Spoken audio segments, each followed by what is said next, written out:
Zugeschaltet Guido Steinberg, er ist Terrorismusexperte, Islamwissenschaftler von der Stiftung Wissenschaft und Politik. Willkommen, guten Morgen hier bei Welt, Herr Steinberg. Wie schätzen Sie denn ein, was man da an Tönen aus der Türkei hört?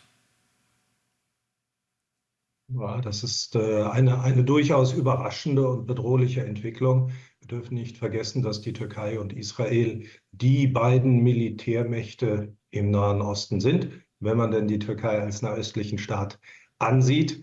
Eine solche, auch nur verbale Konfrontation ist natürlich gefährlich. Mhm.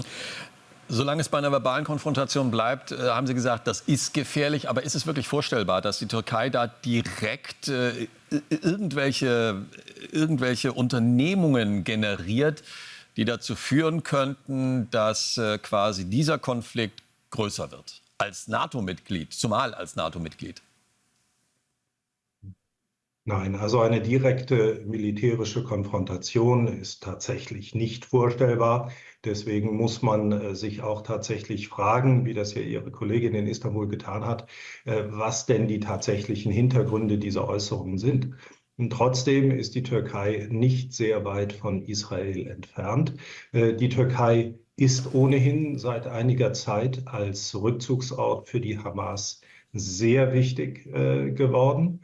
Und einige werden sich vielleicht auch noch daran erinnern, dass es mal einen größeren Zusammenstoß gegeben hat, als nämlich aus der Türkei ein Hilfskonvoi von Schiffen 2010 in Richtung Gaza aufbrach und das zu einer kleineren Konfrontation geführt hat, die dann allerdings die diplomatischen Beziehungen zwischen beiden Ländern über Jahre hinaus beschädigt hat. Also auch solche kleineren Entwicklungen, kleineren Krisen, die könnten tatsächlich für größere Probleme sorgen. Ich würde sagen, vor allem für Israel. Man darf nicht unterschätzen, wie mächtig, wie groß die Türkei in den letzten Jahren im östlichen Mittelmeer geworden ist.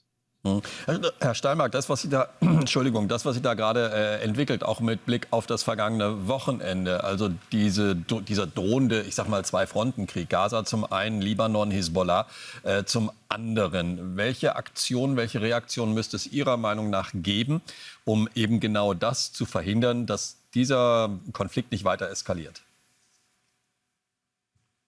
Naja, also zunächst einmal ist es, glaube ich, richtig, dass nicht der Konflikt zwischen Präsident Erdogan und den Israelis das große Problem dieser Tage ist, sondern vor allem der sich wieder einmal abzeichnende Konflikt zwischen der Hisbollah und Israel. Ich denke, dass die erste Voraussetzung ist, um eine Eskalation zu vermeiden, dass der israelische Gegenschlag, der kommen wird, dass der etwas verhalten ausfällt, sodass die Israelis, der Hisbollah und auch den Iranern klar machen, dass sie einen großen Konflikt nicht wollen. Ich glaube aber, dass das eine offene Frage ist. In Israel wird schon seit dem 8. Oktober, also seit dem Tag, als die Hisbollah in Solidarität mit der Hamas in Gaza Raketen auf Israel erstmals geschossen hat in dieser Krise, dass seit diesem Tag in Israel einige wichtige Politiker und Militärs einen Präventivschlag fordern.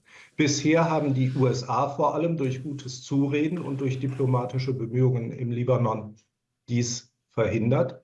Ich würde allerdings nicht meine Hand ins Feuer legen, dass das in der gegenwärtigen Krise auch noch gelingt.